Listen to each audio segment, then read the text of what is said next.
नमस्कार मित्रांनो, तुम्हाला माहीत आहे का, हिंदू पंचांगामध्ये श्रावण महिना हा खूप पवित्र मानला जातो। या महिन्यात केलेल्या पूजा, व्रत आणि धार्मिक विधींमुळे खूप मोठं पुण्य मिळतं। म्हणूनच आजच्या व्हिडिओमध्ये मी तुम्हाला वेगवेगळ्या प्रकारच्या शिवलिंगांबद्दल आणि त्यावर केल्या जाणाऱ्या अभिषेकाचं महत्त्व सांगणार आहे। श्रावण महिन्यात येणाऱ्या कृष्ण पक्षातील अष्टमी आणि चतुर्थी या तिथीचं खूप महत्त्व आहे। कृष्ण अष्टमीला गाईचं दूध शिवलिंगावर अर्पण केल्याने 21 पिढ्यांचा उद्धार होतो। तर कृष्ण चतुर्थीला पंचामृताने अभिषेक केल्यास भगवान शंकराशी एकरूप होण्याचं सौभाग्य मिळतं। दह्याने अभिषेक केल्यास पापांचा नाश होतो, तर मधाने अभिषेक केल्यास राजसूय यज्ञासारखं पुण्य मिळतं।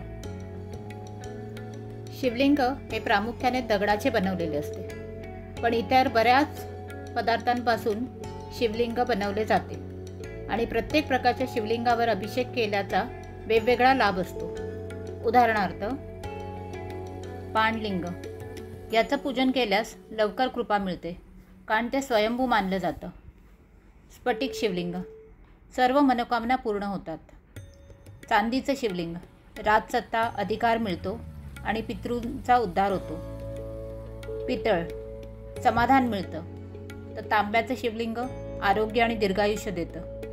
कास्याचं शिवलिंग ह्याची पूजा केल्यास कीर्ती मिळते, तर लोखंडाच्या शिवलिंगाने शत्रूंचा नाश होतो। शिशाचं शिवलिंग ह्याची पूजा केल्यास दीर्घायुष्य लाभतं, तर अष्टगंध्याचं शिवलिंग ह्याची पूजा केल्यास सौभाग्य वाढतं। धान्याचं पीठ किंवा गाईच्या शेणाचं शिवलिंग ह्याची पूजा केल्यास रोगांपासून मुक्ती मिळते, तर गुळाचं शिवलिंग अन्नधान्याचा लाभ होतो। बांबूच्या अंकुरापासून बनवलेलं शिवलिंग ह्याची पूजा केल्यास वंशवृद्धी होते। शिवपूजन नेहमी उत्तर दिशेला तोंड करून करावं, कारण तिकडे कैलास पर्वत आहे, जिथे भगवान शंकर राहतात। श्रावण महिन्यात रुद्राभिषेकाचं खूप महत्त्व आहे। शक्य असेल तर रोज करावा, शक्य नसल्यास तरी निदान एकदा तरी अनुभवी व्यक्तीच्या मार्गदर्शनाखाली रुद्राभिषेक करा। शिवलिंगावर प्रामुख्याने पाण्याचे अभिषेक केला जातो, पण भगवान शंकरांना पंचामृताचा अभिषेक खूप प्रिय आहे। त्याशिवाय खालील पदार्थांनी अभिषेक केल्यास खास लाभ मिळतो। उसाचा रसाचा अभिषेक लक्ष्मी प्राप्तीसाठी केला जातो। देशी गाईचं दूध गाईच्या दुधाचा अभिषेक संतान सुखासाठी केला जातो।